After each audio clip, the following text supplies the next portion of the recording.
Task Another One is brought to you by Mad Marco Enterprises. Show idea, concept and design by Marco Liberati. Please enjoy the show. Cheers! Tell Us Another One, a show with tall tales, jokes and antidotes. And now please welcome your host, Marco Liberati.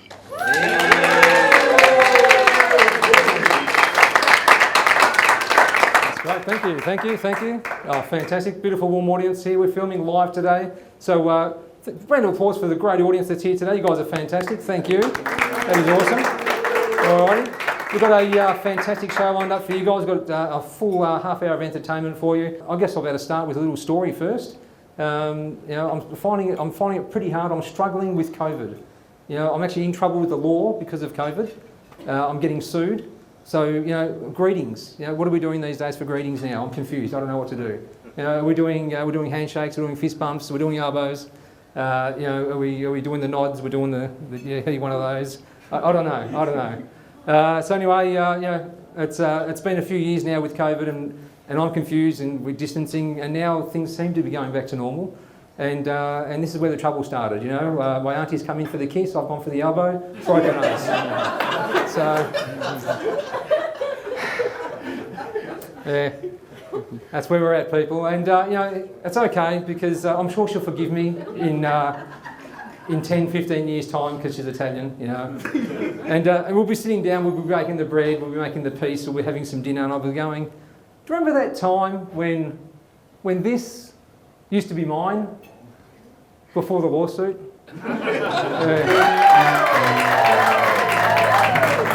So coming up here to give me a hand with the joke-off segment is none other than our special guest comedian, local Melbourne talent, Andrew Iles. A round of applause. Hey guys, cheers. Thanks, Marco.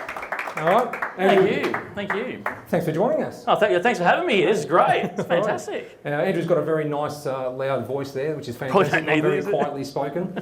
It's got me in trouble on the job site before. I'm on the job site. I do carpentry as a trade, so I'm on the job site, and this is my voice. This is how I speak. But I've got a very rough-looking head, and some people think I look like a hitman. I don't know, but so.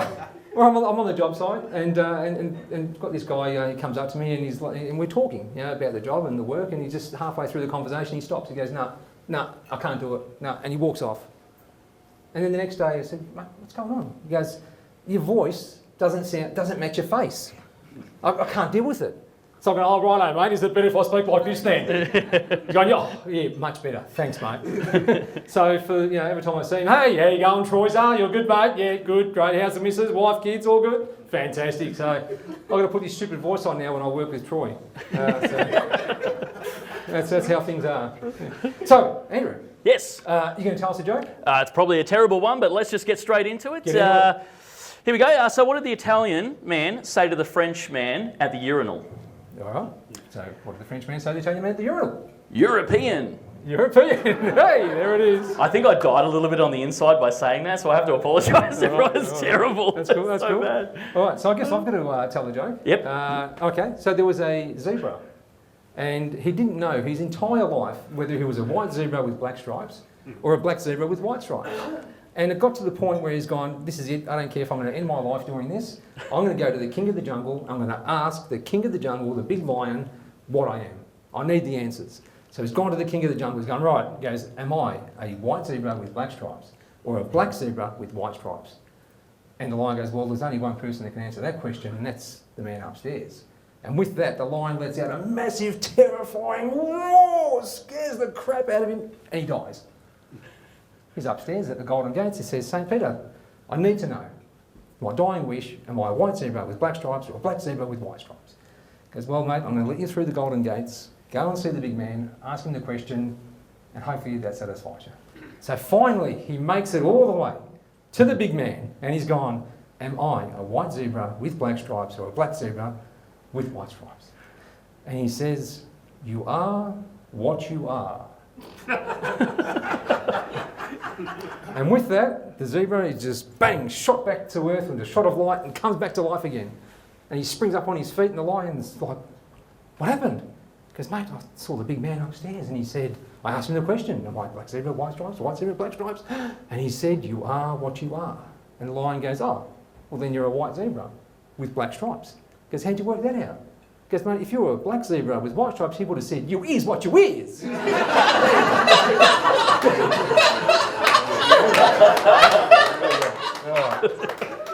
I hope I haven't offended anybody with that joke. I'm really sorry. If that was a bit racist, I'm sorry. It's just a joke. Just a joke. Oh, good. As you probably know, I grew up in the country, okay? And I know anyone here grew up in the country or has been there. We love a good nickname in the country. We love it. There's this one bloke I grew up with, his nickname was always IKEA. It's because his birth name was Alan Key and he's a bloody loose unit. There you are. Okay. Hey, I think that's... do you want to go another joke or should we... Yeah, sure. There's one. Yeah. Well, up to you. Yeah. We'll go one more? One more. All right. Okay, I'll do a quickie. I'll do a real quick one as well. Did you know that the man who invented the doorbell actually won the Nobel Prize? There we go, quick and simple, here we go. So I think it's time for Andrew to tell us another one. Let's all say it together in unison. 1, 2, 3, and tell us. Let's hand it home. Like I said, grew up in the country. I got in the country, everyone talks a massive game. They're all talking crap, big game and all that sort of stuff. And I got this one mate of mine who, he's a singer. That's what he does for a living. Sings in operas, musicals, theatre, all that sort of stuff. And he keeps going on that he's a tenor. He's like, Andrew, I'm a tenor. And I'm like, mate, by the look of you, you're a 6 at best. I swear to God. Your groans just make me stronger. There we go. Round of applause for our special guest comedian. Thanks, ladies. guys. Cheers. Andrew Iles. Thanks, mate. Thank you. Alrighty. Okay, so that's our joke-off segment that we've had. I hope you enjoyed that.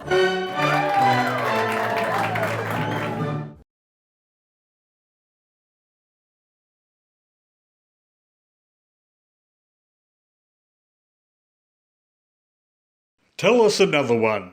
A show with tall tales, jokes and antidotes.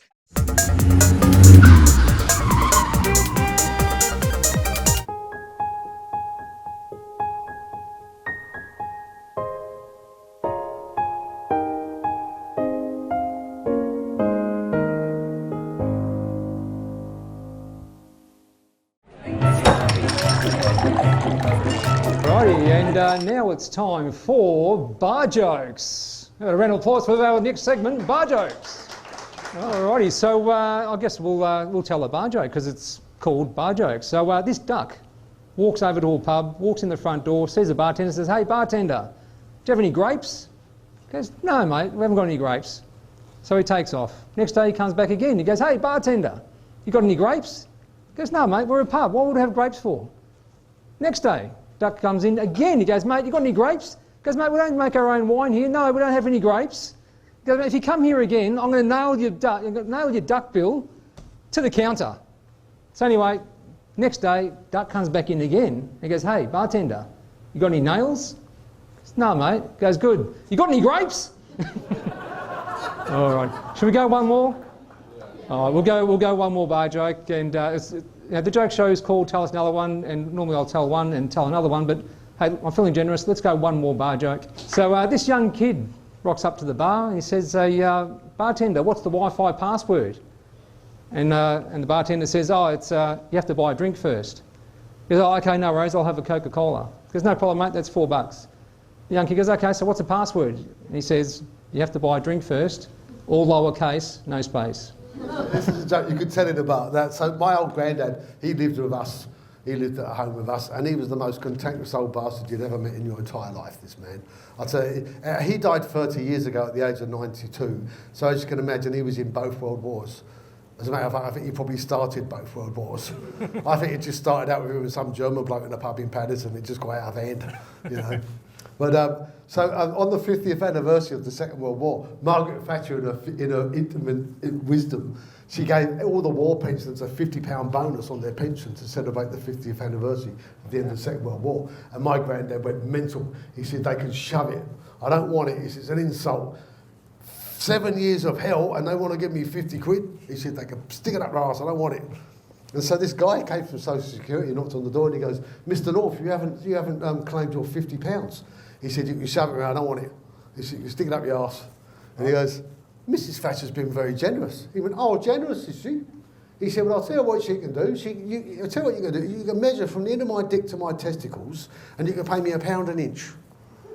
And the guy goes, oh, this will be interesting. So he starts measuring, and he goes, where's your testicles, Mr. North? He said, they're hanging on a barbed wire fence on Dunkirk Beach. So that's our bar joke segment, ladies and gentlemen. A round of applause for our bar jokes.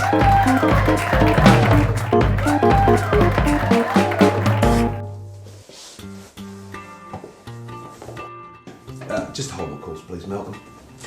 Thank you all for your time today. I appreciate you all coming back. Look, I find myself in an unusual predicament. You're all perfect for the job, but there's only one position available. Look, I'm sorry about the confusion, but what I'm going to do is I'm going to ask you a simple question, and the person with the best answer gets the job. You all okay with that? Right, so the question is, what is the fastest thing you can think of? I thought, that's really fast. It pops into your head just like that. You're right, I thought it's pretty fast. Anyone else? Well, what about the blink? You blink so fast you don't even see it. Do you see it? No, that's really good. Michael? I think the speed of light is the fastest thing. 186,000 miles per second. You turn on the light switch, the light comes on almost fucking instantaneously. 186,000 miles? That's pretty fast. I'm sorry, but I think you get the job. Hold on a second there, Peter. I can think of something faster. Faster than the speed of light? I don't think you can, Colin. Oh, I think I can. Diarrhea. Diarrhea? How is diarrhea faster than a thought, a blink, or the speed of light? Just this morning, as a matter of fact, I had a chronic case of gastro. I ran to the toilet as fast as I possibly could, and before I could think, blink, or turn on the light, shite myself.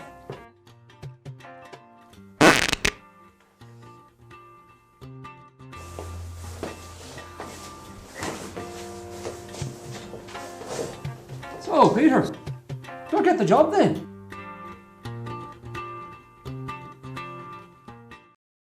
Have a round of applause for our next segment. Don't knock it. So we're going to tell some good old-fashioned knock-knock jokes. Why not? We've covered all bases tonight. Let's go for the knock-knock jokes to bring it home. We're going to do some Italian-style knock-knock jokes. You ever heard of any of these? Anyone? Here we go. Alrighty. So I'm going to ask. I'm going to obviously do the knock-knock joke, and you guys are going to say. But this is the Italian-style segment, so you're going to say, "Who is?"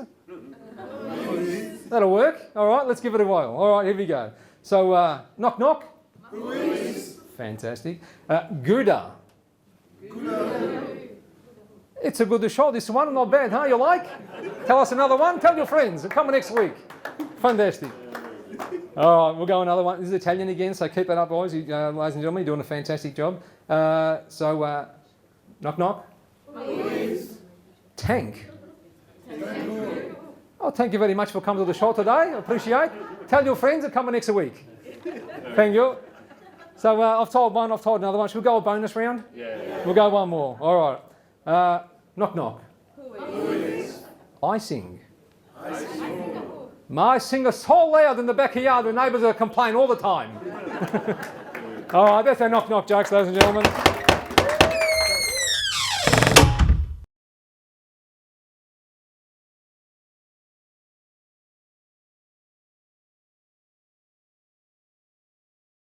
Tell us another one. A show with tall tales, jokes and antidotes. And to bring the show home and to a close, we've got our local Melbourne comedian Andrew Iles coming in to finish off the show. How about a big round of applause? Ladies and gentlemen, Andrew Iles. Thank you, Marco. Thank you. All right, guys, strap yourselves in. I'm here to bring the IQ really low. Yes, I hope you had a few beverages because it makes me much funnier. But no, I don't know. You had this before when you wake up in the morning, you're half asleep, half awake, and a song just pops in your head. You don't know how it got there. That happened to me this morning, actually. As soon as I opened up my eyes, it was that song. This is how we do it. I don't know where I heard it last. I don't know who sings the bloody song, but all day without fail it was that song, That's How We Do It. It just took me straight back to blue light discos. Do you remember those? Like discos at primary school and always in a town hall and stuff. And like I said before, I grew up in the country, so you know there was a lot of fingering going on in some dark corners. Just thinking about it still makes my bum sore, but that's Catholic school for you. Anyway, I told you, I warned you. IQ low. Country boy, country bumpkin. Yeah, no, it's good to be here. It's lovely. Yeah, I've got some new clothes today as well. I've got got a pair of boyfriend jeans, which is cool. Got myself a boy shirt. And I think we should see other people jacket, which is nice. Beautiful part about it is I didn't have to pay a cent for any of these clothes. It was all stuff that was left at my ex-girlfriend's house by other people. So, winner chicken dinner. But no, I'm recently single, so I'm a cliche. It was about 8 or 9 months ago and stuff. But a few months before we broke up, though, we did have a first pregnancy scare. I don't know if you had one of those before. Forget Kegel exercises. That tightens the arsehole right up. It's all right. It came back negative. I'm no one's dad that I know of. I lived in Frankston for 15 years and I was drunk the whole time, so who knows? But it came back negative and it made us think about life, okay? It made us do the math about our existence, and we figured out that she's the same age that her mother was when she got pregnant with her. And I'm the same age my father was when he left my mum. So, a little bit of history repeating. Let's be honest, Dad wasn't around much. I remember in primary school before Father's Day, my school had a come to school as your dad day. Be your dad for one whole day. So I did. I just didn't show up. Good old daddy poos. But you know, I do have memories though of him taking my little brother and I to the beach when we were little kids. You know, fun days in the sun. You walk along the sand, you'd pick up some seashells, hold them up against your ear, you could hear the ocean. Nowadays though, if you hold up an empty Jim Beam bottle to your ear, you can actually hear my dad yell at me on Christmas morning. Can you unwrap your presents a little bloody quieter? Dad's got a split headache! Oh, Dad! Always full of the Christmas spirit. All 700 mils of it, good on you. But no, I did grow up in the country though, no word of a lie. Anyone here from the country? No? I'm just looking to see who's selling ice tonight, that's it. No, no. No, I grew up in a really rough neighbourhood. Like I tell stories to my friends in the city about my home country town, and they go, ooh, that sounds white trash. I go, mate, it's beyond that. It's white hard rubbish, all right? So it's here. And a prime example is I was 16 on the way to school, and I saw this lover's tiff in the street. And this couple just recently broke up, and this lady is shouting in the street to her ex-partner, screaming, I'm going to christen my shoes with your head! I was like, Mum, keep your voice down. People are looking. Dad's gone. He can come back. No, I love the country. We have a lot of country sayings too. People in the city give you the stink eye if you come out with them. You might have heard a couple. In my hometown, we had some absolute bangers. We had, fair sucker the sav, which means, you know, come on, give us a fair go. We had stone the flamin' crows, which is an expletive. In my hometown, we had Andrew, you're a dud root. That caught on. It's not true, okay? I come every time.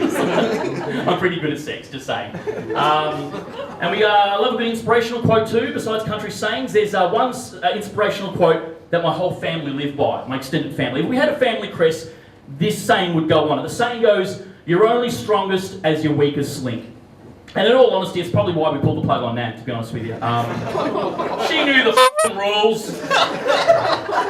She had it tattooed as a tramp stamp, so she knew. Good on her. Did anyone here get COVID? Yeah. You had it? Yeah, we've got those sweet, sweet antibodies, don't we? We're practically X-Men now. This is good. And when I got it, I was just like, oh, c'est la vie, herd immunity, cool, whatever, which is the polar opposite reaction to when COVID first hit, because I'm a little bit of a hypochondriac. And when COVID first, the pandemic and the shutdown and everything, I fucking panicked. As soon as I could, I booked into a doctor's and I got a COVID test, I got some blood tests, and then we got some behavioural tests for shits and giggles, because you never know. And it ended up being really embarrassing, because I ended up being diagnosed with an ADHD. I went on stage for about 3 minutes, and you're like, we know. I didn't! You know how embarrassing it is being diagnosed with ADHD in your 30s? It's even more embarrassing I had to call up all my ex-sexual partners to tell them to get tested, because you don't want to pass that shit on. This is what I think the doctor said, ADHD. I wasn't paying attention. Either way, it's positive. So there you go. And another ex-girlfriend, speaking about talking about ex-girlfriends, I saw on Facebook the other day one of my ex-girlfriends recently got engaged, which is bully for her, good stuff. And then as soon as I saw her pop up on my feed, our relationship all washed back over me, and I remembered it all. And I remember she was a bit of a kinky girl. Ooh la la. I remember that. It was about the 3-week mark. She let her freak fly. She rolls over in bed. She goes, Andrew, I want you to dominate me. I want you to abuse me. I want you to pull my hair, call me names, and treat me like shit. So I got her a job in retail.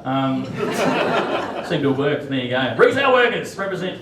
No, I love movies though. I'm a big movie buff. I have a movie review show on YouTube called Spicy Boy Reviews. Give me a subscribe and show Dad that I'm not a waste of space. But there's one movie I absolutely love. I think it's a perfect 5-star movie. It's Die Hard. I'm a big Die Hard fan. I love it. It's just popcorn. It's fun. And when you watch, I watched it on Netflix a couple of nights ago. And what Netflix do is when you watch a movie, it will give you 12 recommendations of other movies you also might like. And after watching Die Hard, 12 recommendations popped up, and they were all Bruce Willis films, and they were all made last year. And I did a bit of research on the Googles, and I found out that Bruce Willis is retiring. So he's just churning out the films as much as he can. I mean, the bloke's well into his late 60s, and he's still making action films to this day, even though you know he hates doing it. But you know what they say about old habits, though, so... If you can't handle me with dad jokes, you don't deserve to have me with dick jokes. No, I love movies. I hate free-to-air TV. Can't stand it. It's just all restaurant and renovation shows, isn't it? No shows like, you know, My Kitchen Rules and MasterChef and stuff. They're just teaching bogans food critic lingo because you hear it in restaurants all the time. Like, oh, me, that's soft on the palate. With a bit of tangy afterglow, yeah. Never really appreciated a Big Mac like that before. Buongiorno. And it's like, the show that really annoys me though, I can't stand it, and I've got mates that are on it, is that Married at First Sight. You know, MAFS, I'm like, oh, big deal. In my hometown, we had Pregnant at First Root. Way bigger hit. Way bigger hit. But the one thing I do not like about free-to-air TV is the advertisement. Hate ads. And I hate it even more when they get celebrities to endorse products you know they don't use. I understand it, you're a business, you've got to push product, all that jazz. But if you're going to get a celebrity to endorse a product, let's get a celebrity who has a cool, sexy sounding voice and can make any product sound sexy. In my opinion, that's Matthew McConaughey, hands down. He can do it. He can sell me anything, including adult diapers. Why not? Well, hey there, fellas. You're over 55 years old. You keep pissing yourself. And try a new tender from men. Now the hands of men so feels like there's a cool summer breeze tickling your balls. It feels all right. Guys, you've been absolutely lovely. Thank you so much. My name's Iles. That brings our show to a close. So big round of applause for our lovely audience coming out and supporting our show. Appreciate that. We are also doing a charity fundraiser. So I've got a tin over here. If you guys can kindly donate to the Heart Kids, really appreciate that. We're raising funds for them. I actually do magic shows. I'm actually a magician when I'm not doing this or carpentry. And I do a couple of events there twice a year for the Heart Kids when they have their events. And it's a charity really close to my heart as well. Excuse the pun, but you know, I've got an auntie who actually had open heart surgery as a child, and she was probably, before the charity started, maybe one of the first Heart Kids. There's 1 in 5 kids born with congenital heart disease. It's a big number. I've got my father, one of 8 brothers. Every single one of them all have heart conditions or died very early. My wife and my son as well. They've got arterial fibrillation, which is a heart condition. So it runs pretty strong in my family, and it's a support I love. Hope you guys can help out and support tonight. That'd be really good. And my auntie can't be here tonight because she got elbowed in the nose. So yeah, but she's doing well. She's doing well. All right, guys. So that's it for our show. Hope you had a great night. Tell your friends, tell your family, and enjoy. Thank you. Thank